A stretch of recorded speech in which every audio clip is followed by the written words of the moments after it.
चलिए बच्चों प्रारंभ करते हैं। आज हमारी एक्सरसाइज नंबर 3.6 है, उसका क्वेश्चन नंबर 2 पर पहुंच गए हम। ठीक है, और बड़ी जबरदस्त क्वेश्चन है आज के। और ये क्वेश्चन तो ऊपर लिखा है ऋतु वाला, ऋतु हर पेपर में आती है घूमने के लिए। ये ऋतु ऐसी है कि हर पेपर घूमने के लिए आ जाती है। ठीक है, तो ये क्वेश्चन बहुत इंपॉर्टेंट क्वेश्चन है, इसको आज निपटाएंगे। और दूसरा क्वेश्चन भी काफ़ी अच्छा है, काफ़ी बड़ा भी अच्छा भी है। ठीक है, तो दोनों क्वेश्चनों को हम करते हैं। चलिए आइए। तो पहले लिखा है इसमें, ऋतु धारा के अनुकूल 2 घंटे में 20 किलोमीटर जाती है और प्रतिकूल 2 घंटे में 4 किलोमीटर तैर सकती है। तो स्थिर जल की चाल और धारा की चाल ज्ञात करो। स्थिर जल में ऋतु की चाल और धारा की चाल ज्ञात करो। अब समझो, अनुकूल प्रतिकूल समझो। देखो मान लिया कि मेरा नदी में पानी है वो इस तरह से बह रहा है, इस तरह से बह रहा है, ऊपर से नीचे की ओर जाएगा ऐसे करके, ऐसे ऐसे ऐसे चल रहा है। ठीक है ना, पानी की चाल इस तरह से है, ध्यान से देखना। ठीक है, और पानी की चाल मैं मान ले रहा हूं कि धारा की चाल है वो 22 किलोमीटर प्रति घंटा है। धारा की चाल 22 किलोमीटर प्रति घंटा। और ऋतु, अगर पानी शांत हो, शांत यानी तालाब हो कोई, है ना, स्विमिंग पूल हो, शांत पानी हो, उसमें क्या तैर सकती है, कहाँ है, 2 घंटे में 20 किलोमीटर तैर सकती है। यानी उसकी चाल तो पता नहीं है, पता है कि 2 घंटे में 20 किलोमीटर पता कर लेंगे तो। ठीक है ना, और धारा के प्रतिकूल 2 घंटे में 4 किलोमीटर तैर सकती है। तो उसकी स्थिर जल में तैरने की चाल तथा धारा की चाल ज्ञात करो। ठीक है, हाँ, तो अलग अलग मान लेंगे, चाल हम दोनों को क्या कर लेंगे, मान लेंगे। ठीक है, अब समझो क्या दोनों क्यों मानने पड़े, नहीं तो हमारी डायरेक्ट आ जाएगा उत्तर, डायरेक्ट आ जाएगा। नहीं, पानी है वो 22 स्पीड से दौड़ रहा है और ऋतु है वो x किलोमीटर के हिसाब से चला सकती है। मान ले रहा हूं मैं x किलोमीटर के हिसाब से ऋतु तैर सकती है। तो अब समझना कि अगर वो पानी की बहाव की ओर जाएगी तो खुद x किलोमीटर प्रति घंटा की तरफ स्पीड से तैर लेती है, और 22 किलोमीटर प्रति घंटा पानी धक्का दे रहा है तो उसकी चाल बढ़ जाएगी। इसे कहते हैं अनुकूल चाल। इसे क्या कहते हैं, अनुकूल। यानी चाल उसकी क्या होगी, अनुकूल चाल, मतलब बढ़ जाएगी। x किलोमीटर प्रति घंटा की चाल से तो तैर सकती है, खुद तैर रही है, और 22 किलोमीटर प्रति घंटा की चाल उसमें धारा की चाल है, तो क्या होगी, धारा की दिशा में बह के जाएगी तो ज़्यादा दूरी तय कर लेगी, उसकी चाल बढ़ जाएगी। इसी काम को उल्टा करें, वापस लौट के इस तरह से तैरे ऐसे करके, तो उसको बहुत ताकत लगानी पड़ेगी। क्यों, पानी तो ऐसे जा रहा है, वो इधर तैर के आ रही है, तो यानी उसकी चाल घटे जाएंगी। इसे कहते हैं विपरीत, यानी प्रतिकूल। विपरीत मतलब प्रतिकूल। समझ में आ रही है। अनुकूल चाल उसकी x प्लस वाई हो जाएगी, दोनों की जोड़कर, और प्रतिकूल हो जाएगी x माइनस वाई। ठीक है ना, आगे बात समझ में। पहली बात तो यही है कि हम दोनों की चाल मानेंगे। माना ऋतु की शांत जल में चाल x किलोमीटर प्रति घंटा, उसके बाद धारा की चाल 22 किलोमीटर प्रति घंटा। तो धारा के अनुकूल ऋतु की चाल क्या हो जाएगी, x प्लस वाई, और विपरीत क्या हो जाएगी, प्रतिकूल x माइनस वाई। ठीक है, फिर उसके बाद दूरी का फॉर्मूला लगा के, अपना फॉर्मूला लगा के करेंगे, है ना। दूरी तो आप जानते हो, उसी में बता दे रहा हूँ। देखो इस तरह से याद कर लेना आप, 3 फॉर्मूले होते हैं अपने, इसमें जरूरत पड़ेगी, ऐसे करके याद कर लेना। यहाँ पे दूरी डिस्टेंस, यहाँ पे स्पीड, यहाँ पे टाइम। ठीक है, इस तरह से अगर मुझे दूरी ज्ञात करनी, दूरी देखो ये दूरी ज्ञात करनी है, तो स्पीड इनटू टाइम, बगल बगल में लिखें तो गुणा होगा, तो यानी दूरी बराबर distance is equal to speed into time, यानी दूरी बराबर 4 गुना समय। ठीक है, अगर मुझे स्पीड ज्ञात करनी, स्पीड देखो, स्पीड को दबा लो तो ऊपर रहेगा डिस्टेंस, नीचे रहेगा टाइम, यानी दूरी बट्टे समय। यानी तुम्हें स्पीड ज्ञात करनी है तो दूरी बट्टे समय, डिस्टेंस अपॉन टाइम।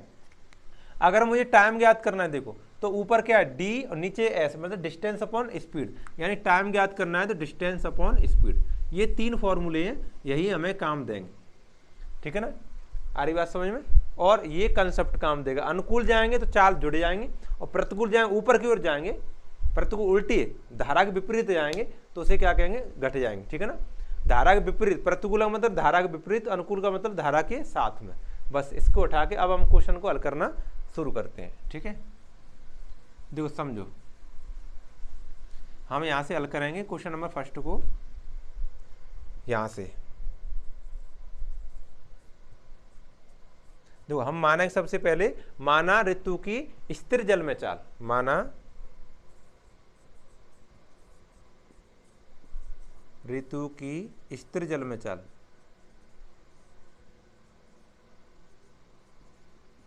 जल में चाल इक्वल टू x किलोमीटर प्रति घंटा, x किलोमीटर प्रति घंटा। सही है।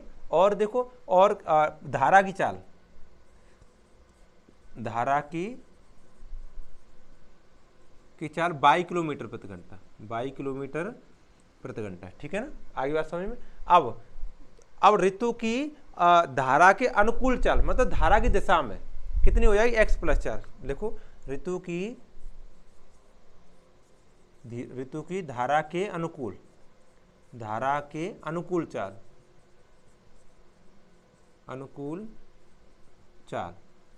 वो जाएगी x + y किलोमीटर प्रति घंटा।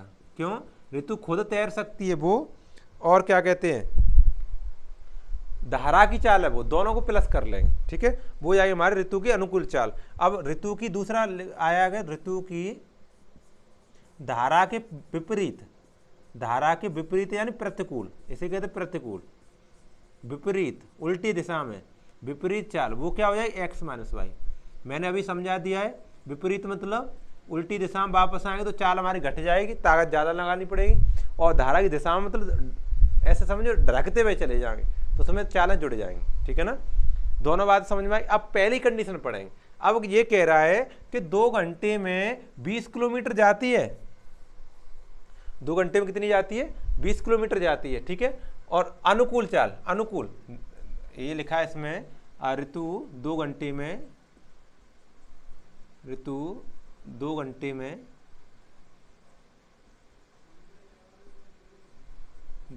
में कितना जाती है, 20 किलोमीटर। धारा के अनुकूल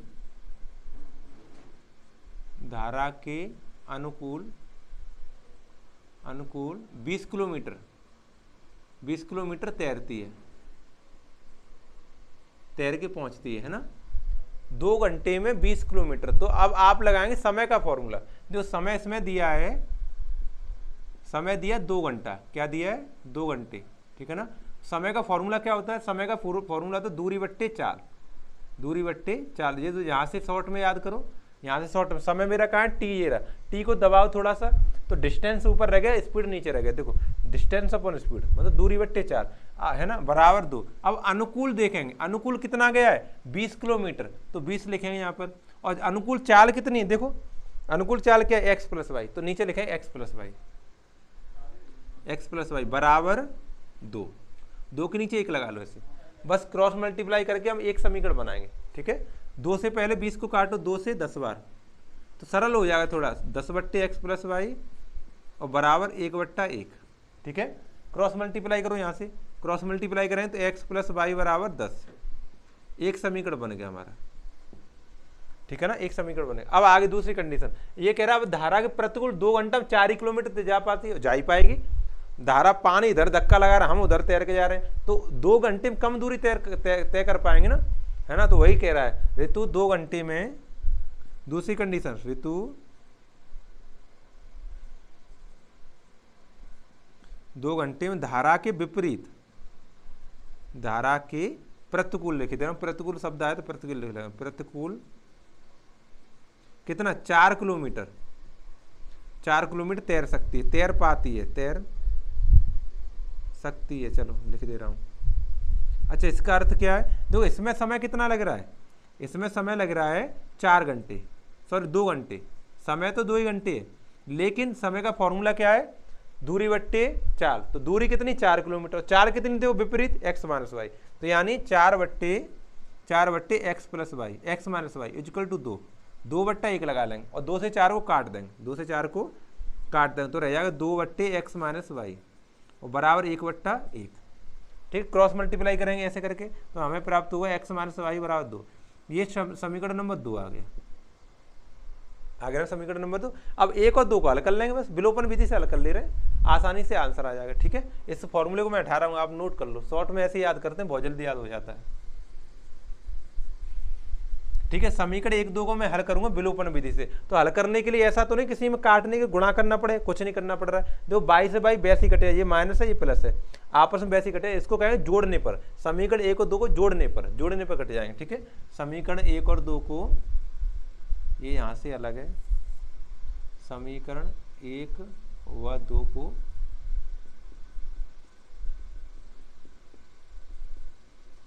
को जोड़ने पर देखो, जोड़ो, हमारा पहला समीकरण x + y बराबर 10 और दूसरा हमारा x - y बराबर 2, ठीक है, ठीक है ना। तो 22 से 22 वैसे ही कट जाएगा, 22 से 22 हट गया, यहाँ रह गया 2x, उधर रह गया 10 2 12, ठीक है ना। अब 2 का भाग करते हैं तो x बराबर 12/2, 2 से भाग करो कितना आएगा, 2 छक्का 12, यानी 6 किलोमीटर प्रति घंटा। x कौन माना था हमने, ऋतु। ऋतु शांत जल में 6 किलोमीटर प्रति घंटा तैर सकती है। x का मान उठा के समीकरण 1 में लगाएंगे, x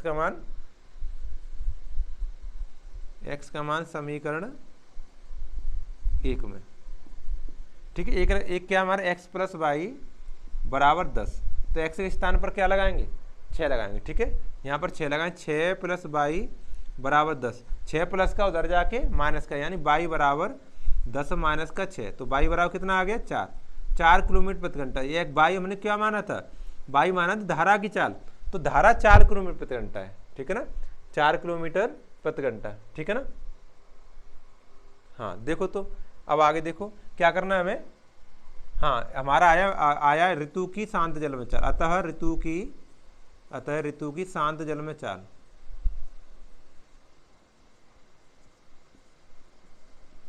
शांत जल में चाल कितनी आ गई, 6 किलोमीटर प्रति घंटा, 6 किलोमीटर प्रति घंटा। और धारा की चाल कितनी आ गई, 4 किलोमीटर प्रति घंटा, ठीक है, 4 किलोमीटर प्रति घंटा।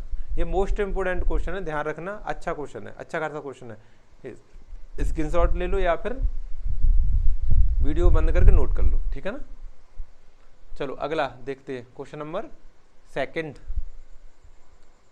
बंद करें, चलो उठा दे रहे हैं।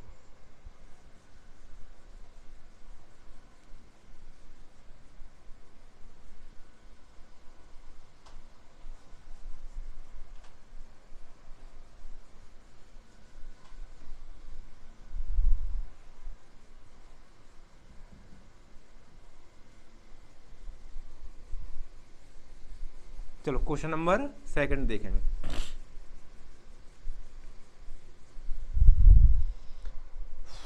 क्वेश्चन नंबर 2 और थोड़ा नेक्स्ट लेंथ दी है, ज़्यादा बड़ा तो नहीं है, लिखने में बड़ा है, बस लिखना ज़्यादा है। देखो अच्छे समझना, देखो लिखा है 2 महिलाएं एवं 5 पुरुष एक कसीदे के काम को साथ साथ 4 दिन में कर लेते हैं, जबकि उसी काम को 3 महिलाएं 6 पुरुष इसी को 3 दिन में कर लेते हैं। तो बताओ एक महिला और एक पुरुष लगाया जाए, एक महिला करे अकेली तो कितने दिन में काम कर लेगी, और एक पुरुष अकेला काम करे तो कितने दिन में कर लेगा।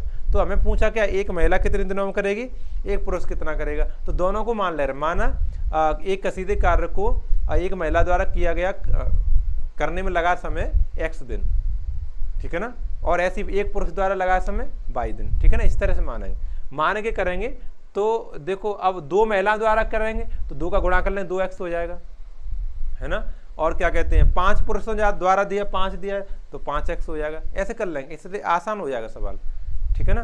द्वारा समझ लो भले ही, 2 महिलाएं एवं 5 पुरुष एक काम को 4 दिन में कर रहे हैं, तो 2 की तो हम तब ज्ञात कर पाए जब हमें 1 की पता हो कि 1 कितनी दिन में, कितना एफिशिएंसी उसकी पावर कितनी है ना, उसकी क्षमता क्या है, ठीक है ना। तो उसको करेंगे पहले। देखो यहाँ से लिखना शुरू कर रहे हैं हम, माना एक महिला द्वारा, इसमें हिंदी लिखना ज़्यादा है, महिला द्वारा एक कसीदे के कार्य को करने में लगा समय बराबर x घंटे। x दिन चल रहे हैं, क्या दिन चल रहे हैं, तो x दिन, ठीक है ना, x दिन, ठीक। इतनी बात समझ में आ गई। अब ऐसे ही दूसरा, एक पुरुष द्वारा, माना एक पुरुष द्वारा एक कसीदे के कार्य को करने में लगा समय बराबर 22 दिन। अब यहां से एक कंसेप्ट समझना पड़ेगा तुम्हें अच्छे से। देखो काम एक है, एक काम है और वो x दिनों में हो रहा है, कितने दिनों में हो रहा है, x दिनों में हो रहा है। तो एक दिन में कितना काम हो जाएगा, एक दिन में कितना काम कर लेंगे, तो x का भाग लगेगा 1/x हो जाएगा। अरे बात समझ नहीं यार, ऐसे समझो, बिल्कुल सेम ऐसे समझो कि मान लिया 12 रुपए में एक पेंसिल आ रही है, कितनी आ रही है, एक पेंसिल आ रही है, तो 1 रुपए में कितना भाग आएगा पेंसिल का, 1/12, ठीक है, इतना ही आएगा। अच्छा और ये 1/12 का आप नहीं समझ पाए, ऐसे समझो 12 रुपए में 36 पेंसिल आ रही हैं, क्या आ रही है, 36 पेंसिल, तो 1 रुपए में कितना आएगा, 1 रुपए में कितनी पेंसिल आएंगी, तो क्या कर देंगे, सॉरी एक पेंसिल की याद करें, 12 पेंसिलें वो 36 रुपए की आ रही हैं, 36 रुपए की आ रही हैं, तो एक पेंसिल कितने की आएगी, तो हम भाग करते नहीं करते हैं, 12 का 36 में भाग कर ले, 36/12 यानी 3 की आ जाएगी, 12 3 36, 3 की आ जाएगी। बिल्कुल सेम ऐसा ही है, एक काम है वो x दिनों में हो रहा है, तो एक दिन हम कितना काम कर पाए, 1/x भाग, एक काम तो पूरा है उसका थोड़ा सा भाग कर पाएंगे एक दिन में, पूरा दिन क्या कहते हैं, एक दिन में क्या x दिन में पूरा काम हो रहा है, तो एक दिन में केवल उसका 1/x भाग कर पाएंगे, 1/x भाग काम होगा, तो उसको यहाँ पे ज्ञात करेंगे, क्यों, क्योंकि हमें 2 महिलाओं द्वारा काम ज्ञात करना, 5 पुरुष द्वारा ज्ञात करना, उसको 4 दिन में काम कराना है, हमें कितने दिन में कराना है, 4 दिन में काम कराना है, तो पहले एक दिन की पता होगा, 4 की ज्ञात करनी, तो 4 से गुणा कर लेंगे, ठीक है ना, ऐसे आसान होगा। तो हम कैसे लिखेंगे, अब नीचे एक और नई लाइन लिखी जाएगी, बिल्कुल नई लाइन, कि एक महिला द्वारा एक दिन में किया गया कार्य 1/x, एक दिन का काम कितना, 1/x है ना, देखो, अतः इसलिए अतः नहीं, चूंक लगा, चूंक एक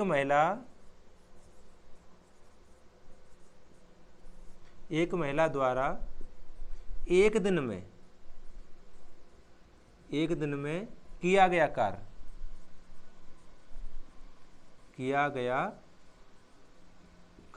ठीक है, कितना होगा, 1/x भाग, पूरा काम तो हो नहीं सकता एक दिन में, x दिन में पूरा काम हो रहा है, तो एक दिन में कैसे होगा, तो एक दिन कुछ हिस्सा आया थोड़ा सा, बाकी कहेंगे 1/x भाग, ठीक है ना।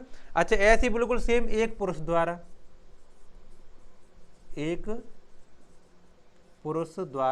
एक दिन में किया गया कार्य कितना होगा, 1/22 भाग हो जाएगा, ठीक है ना।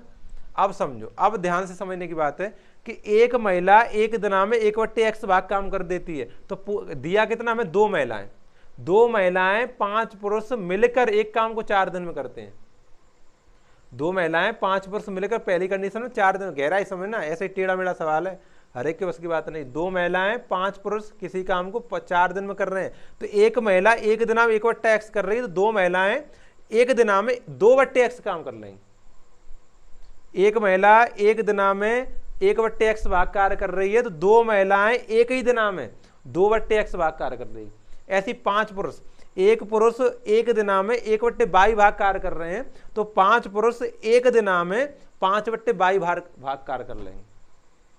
आगे बात समझ के नहीं आई, यही बात है, मैं ऊपर लिखूंगा। अब ऐसा है, इस सवाल का और कोई दूसरा इलाज नहीं है, अगर डिस्क्रिप्टिव लिखा जाए तो, अगर तुम शॉर्ट में करने की बात करते तो मैं 10 सेकंड भी नहीं लगाता, 10 सेकंड से पहले कर देता ऐसे में, ठीक है, लेकिन लिखने की बात आ जाए तो लिखने का और कोई दूसरा उपाय नहीं है, लिख के ऐसे ही होगा सवाल, ठीक है, तो कोई दूसरा ऑप्शन नहीं, इसलिए इसको आपको ऐसे ही करना है, ठीक है। अब लिखेंगे, पहली कंडीशन लिखें, 2 महिलाओं द्वारा एक दिन में किया गया कार्य, यहाँ नई लाइन से लिखेंगे, 2 महिलाओं, इसलिए 2 महिलाओं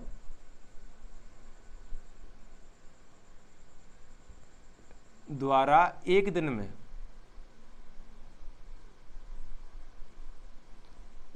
किया गया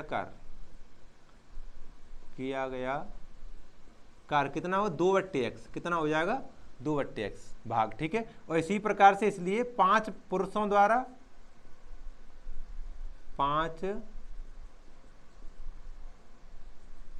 द्वारा एक दिन में किया गया कार्य कितना होगा, 5/22, सही है ना।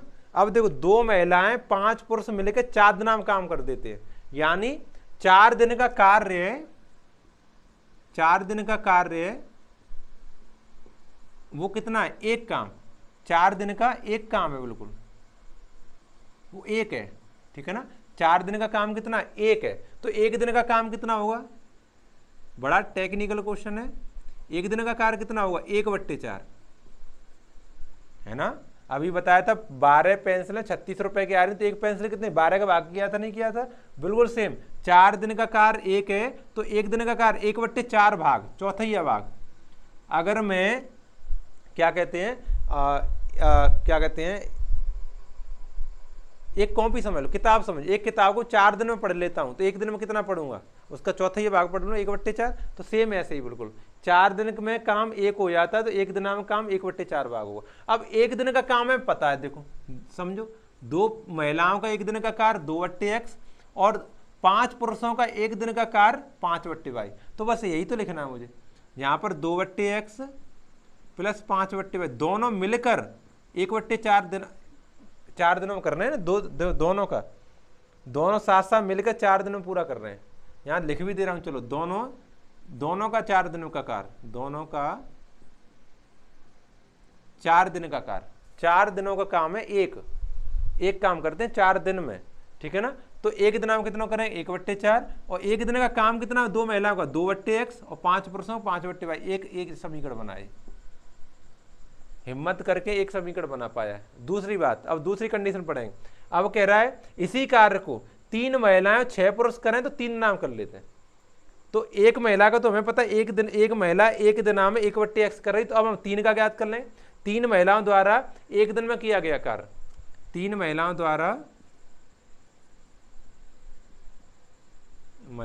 द्वारा 1 दिन में, कितने दिन में, 1 दिन में किया गया कार्य वो होगा कितना 3 है ना, 3/x।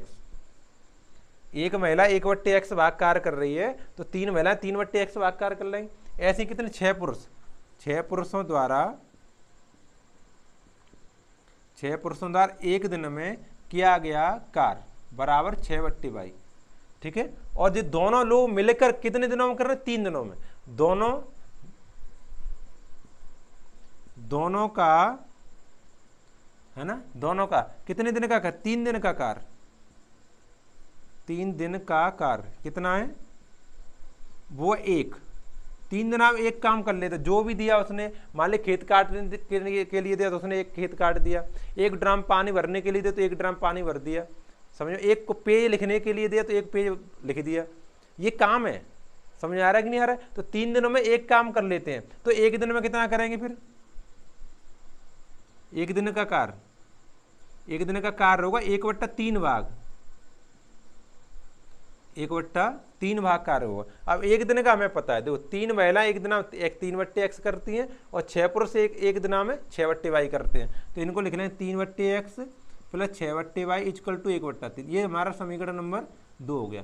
अब आपकी इच्छा कैसे हल करोगे, या तो इसे मान के कर लो, उसमें चेंज करके कर लो, या फिर विलोपन विधि से डायरेक्ट कर लो, ये तुम्हारी इच्छा कैसे करोगे। समीकरण मैंने बना दिए, ठीक है ना।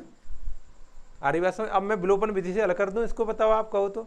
विलोपन विधि से हल करने के लिए देखो यहाँ पर x काटना चाह रहा हूँ तो यहाँ पर 2 है, यहाँ पर 3 है, तो इसमें क्यों ना मैं 3 से गुणा कर लूँ, 3 दूनी 6 हो जाएंगे, और यहाँ पर मैं 2 से गुणा कर 2 3 6 हो जाएगा। यहाँ पर चेंज करके कर लो, बदल लो, 1/x को p मान लो, 1/y को q मान लो, ऐसे कर लो, जल्दी हो जाएगा।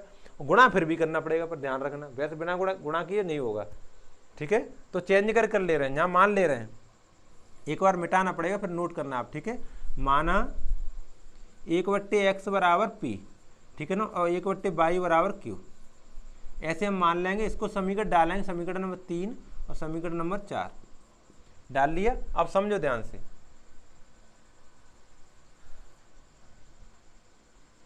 अब काफी समीकरण डल जाएंगे, ये बात है और कोई बात नहीं। देखो यहाँ पर हमने 1/x p माना है तो 2 क्या हो जाएगा 2p, है ना। 1/y q माना, 5/y क्या हो जाएगा 5q, होगा कि नहीं होगा। तो यहाँ पर समीकरण 1 से यहाँ पर तुम बनाओगे तो बन जाएगा हमारा 2p प्लस के 5q बराबर 1/4। इधर 1/4 ही रहेगा भाई, इधर नहीं बदलेगा, इधर भी बदल दो तुम। ऐसे दूसरा समीकरण 1/x p है तो 3/x 3p, कितना हो जाएगा 3p, और प्लस इधर देखो 6/y को क्या कहेंगे 6q बराबर 1/3। इसको समीकरण आगे वाला डाल दो, क्या हो गया चौथा तो हो गया, तो 5वां है और ये 6वां है, ठीक है ना। अब हल करेंगे, अब हल करने के लिए काटना है इनको, तो काटने के लिए क्या करेंगे, यहाँ 2 की जब 6 बनाओ, 3 के 6 बनाओ, तो इसमें पहले समीकरण नंबर 5 में 3 से गुणा करें, 3 दूनी 6 तब बनेगा, इसमें 2 से करें तब 2 3 6 बनेगा। तो इसको हम लिख रहे हैं समीकरण 5 में 3 से तथा समीकरण 6 में 2 से गुणा करके, क्या करके, गुणा करके, गुणा करके घटाने पर, घटाने पर, क्यों घटाने पर कटेंगे जी, जोड़ने पर नहीं कट सकते, चिन्ह एक जैसे हैं। तो करो गुणा इसमें 3 से, 3 दूनी 6, 6p हो गया, प्लस 5 15, 15q हो गया, बराबर 3/4 हो गया, 3 एकम 3, 3/4। इसमें करें 2 से, यहाँ 2 3 6, 6p हो गया, और प्लस 2 6 12, 12q हो गया, और यहाँ पर 2/3 हो गया। ठीक है, बस इनको घटाने पर काट देंगे, यहाँ लिख देते हैं घटाने पर, घटाने पर। और देखो चिन्ह बदलो, माइनस माइनस माइनस, 6p से 6p कट गया, 15q में से 12q कटेगा तो कितना बचेगा, 3q, यहाँ बचेगा 3q। यहाँ पर 3/4 में से 2/3 घटाएंगे, तो डायरेक्ट नहीं घटा सकते, क्यों, इनके हर अलग अलग है, लासा लेके घटा पाएंगे, है ना।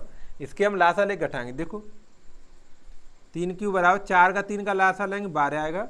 तो अब करेंगे 4 3 बार 3 बार, तो 3 का 3 गुणा 3 तरह का 9, माइनस 3 चौका बार 4 बार, 4 दूनी 8, यहाँ पर 8 आ जाएगा। यानी 3q बराबर हमें मिला कितना, 1/12, है ना। और 3 का भाग लगेगा, 12 के पास पहुंच जाएंगे, 12 q के पास, यहाँ पे 12 गुणा 3 यानी 12 3 36, q का मान आ गया 36, 1/36, q बराबर 1/36। लेकिन फाइनल उत्तर नहीं है ये, क्योंकि हमें तो x और y का मान ज्ञात करना है ना, ये तो q का मान आया है। q का मान समीकरण किसी एक में लगाएंगे पहले तो वहां से b का मान ज्ञात करें। ऐसा करो, आप इसका स्क्रीनशॉट ले लो, यहाँ पे वीडियो बंद करो, नोट कर लो इसे, ये मैं मिटाऊंगा, इसको बिना मिटाए काम चलने वाला नहीं है। ठीक है ना, चलो इसे हटा रहा हूँ मैं, इधर इधर वाला उठाऊंगा, बस सोई काम है, जाओ अंदाज है।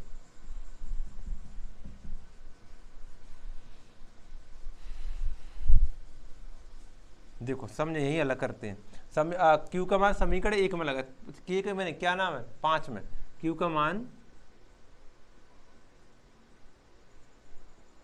समीकरण 5 में, ठीक है। 5 है मेरा, 2p प्लस 5q और बराबर 1/4, ठीक है। तो 2p प्लस 5 गुणा q का मान है 1/36, तो 1/36 बराबर 1/4। देखो कितना हो गया ये, 5/36, 5 एवं 5, 5/36 बराबर 1/4, प्लस का 5/36 उधर जाके माइनस का, यानी 2p बराबर